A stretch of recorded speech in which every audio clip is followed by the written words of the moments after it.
സംഘർഷം തുടരുന്ന ഇറാനിൽ നിന്നും ഇന്ത്യൻ പൗരന്മാരുടെ ആദ്യ സംഘം ഇന്ന് ഡൽഹിയിലെത്തും.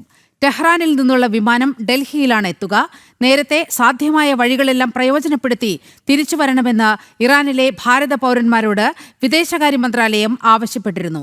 ഇറാനിലുള്ള എല്ലാ ഭാരത പൗരന്മാരും ഉടൻ തന്നെ എംബസിയിൽ രജിസ്റ്റർ ചെയ്യണമെന്നും നിർദ്ദേശമുണ്ടായിരുന്നു. വിവരങ്ങളുമായി ഐസൺ ചേരുന്നുണ്ട്. ഐസൺ, എപ്പോഴാകും വിമാനം ഡൽഹിയിൽ എത്തുക? അതുപോലെ എത്ര ഭാരതീയർ അവിടെ നിന്ന് പുറപ്പെട്ടിട്ടുണ്ട്? അത്തരത്തിലുള്ള വിവരങ്ങളുണ്ടോ? നിലിമ, തീർച്ചയായും വിമാനം ഇന്ന് തന്നെ എത്തുമെന്ന റിപ്പോർട്ടുകളാണ് പുറത്തു വന്നിരിക്കുന്നത്.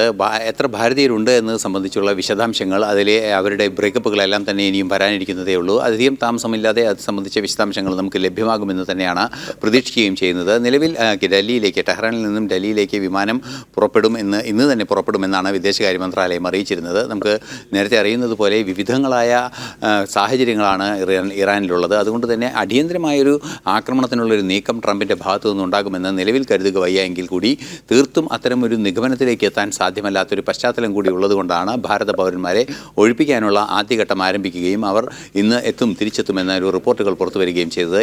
ഇക്കഴിഞ്ഞ ദിവസം തന്നെ വിദേശകാര്യമന്ത്രിമാർ തമ്മിൽ, ഭാരതത്തിൻ്റെയും ഇറാൻ്റെയും വിദേശകാര്യമന്ത്രിമാർ തമ്മിൽ ചർച്ചകൾ ഇക്കാര്യത്തിൽ നടക്കുകയും ചെയ്തിരുന്നു. ഇതിന് പിന്നാലെയാണ് നിലവിൽ ഇപ്പോൾ നമുക്ക് ലഭ്യമാകുന്ന വിവരങ്ങളനുസരിച്ച് ഇത്തരത്തിൽ ഇവരെ തിരിച്ചു കൊണ്ടുവരുന്നതിനുള്ള ആദ്യഘട്ടം നടപ്പാകുന്നു എന്നറിയാൻ സാധിക്കുന്നത്. സാധ്യമായ വഴികളിലൂടെയെല്ലാം തന്നെ തിരിച്ചു വരാനുള്ള നിർദ്ദേശം നേരത്തെ തന്നെ ഇറാനിലെ ഇന്ത്യക്കാരോട് ഭാരതത്തിന്റെ വിദേശകാര്യ മന്ത്രാലയം അറിയിക്കുകയും ചെയ്തിരുന്നു. നീലിമ. ഓക്കെ, ഐസനാണ് രണ്ട് പ്രധാനപ്പെട്ട അന്താരാഷ്ട്ര വാർത്തകളുടെ വിശദാംശങ്ങൾ നൽകിയത്.